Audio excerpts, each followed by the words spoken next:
Welcome to Henry KNG TV.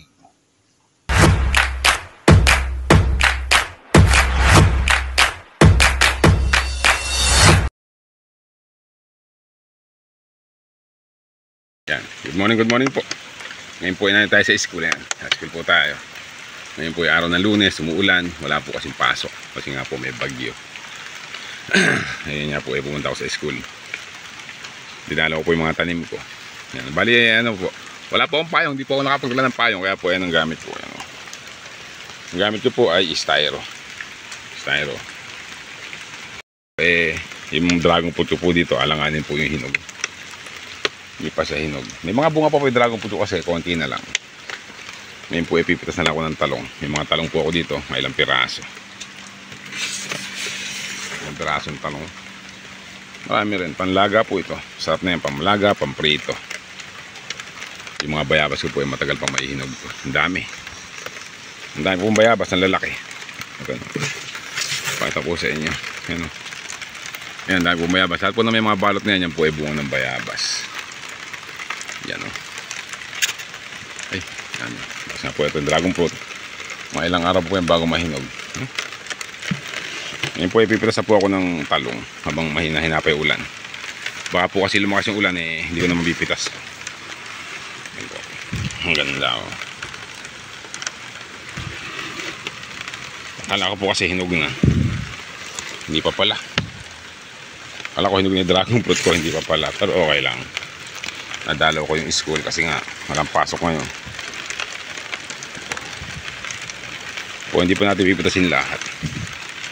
Pipitasin ko lang po yung malalaki. Yan. Malakas na yung ulan. Yan, laki po isang nari. Ano, pinapitas ko. Pwede na pong ulamin to. Ay, may okra. Kukuhanin ko rin po yung okra. Yung sakyan. Yung okra na po kukuhanin ko. Yung okra po kasi nari malalaki, iba itsura. Pero yan po ay ano pa, mura pa po yan, tulad niya kaganda.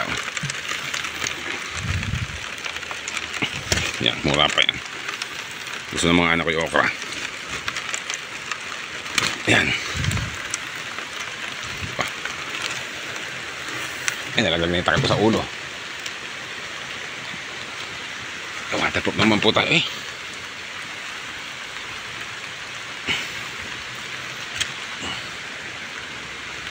Yan po yung nakuha kong okra.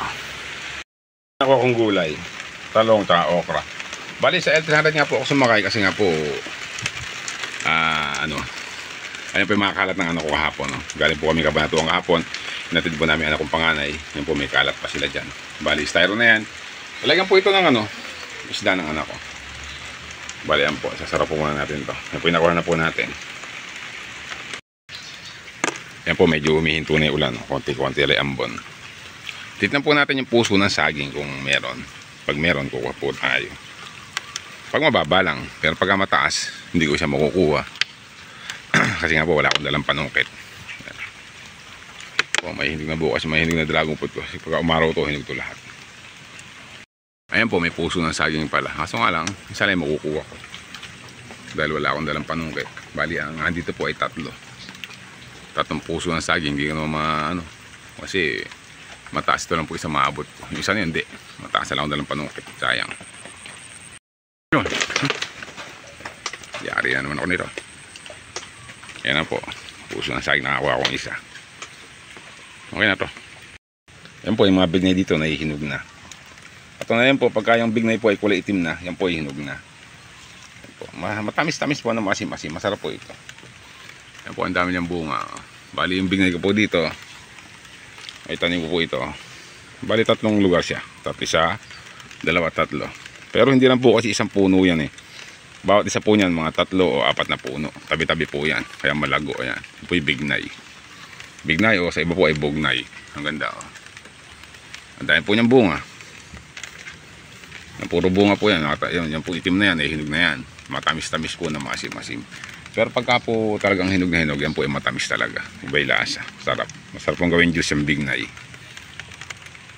Na po ako. Kasi nga po, maambon-abon pa. Hindi ko makukuha yung puso ng ibang puso ng saging kasi nga wala akong dalang sungkit. Yung mga dragon fruit, hindi pa siya hinog. Siguro Baka mga ilang araw pa yan bago mahinog. Yan po. Ito na mga tanglad ko na to. Yan, may mga tanglad kong tanim. 4 na puno yan. 4 na punuan. Apat na gulong po yung pinaglagyan ko niyan. Ang laguin po ng tanglad ko. Baka po gusto nyo ng tanglad, ito lang. Ito lang po yan. Ang dami. Sipat, uwi po muna tayo.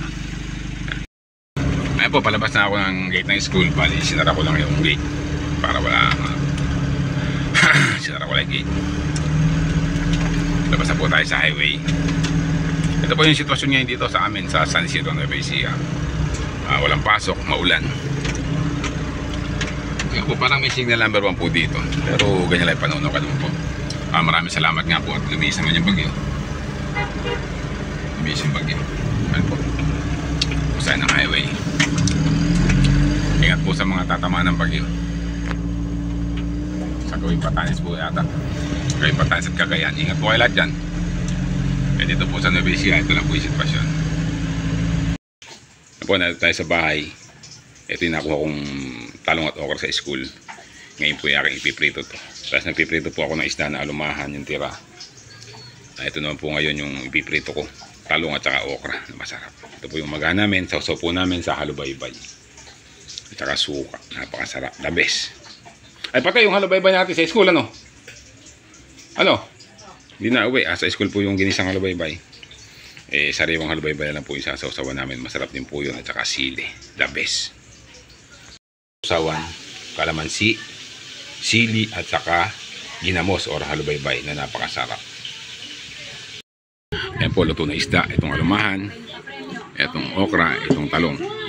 Tapos isusawa namin halubaybay na may kalamansi na may sili. Sarap. At saka po fried rice. Ayan po, kain na po tayo.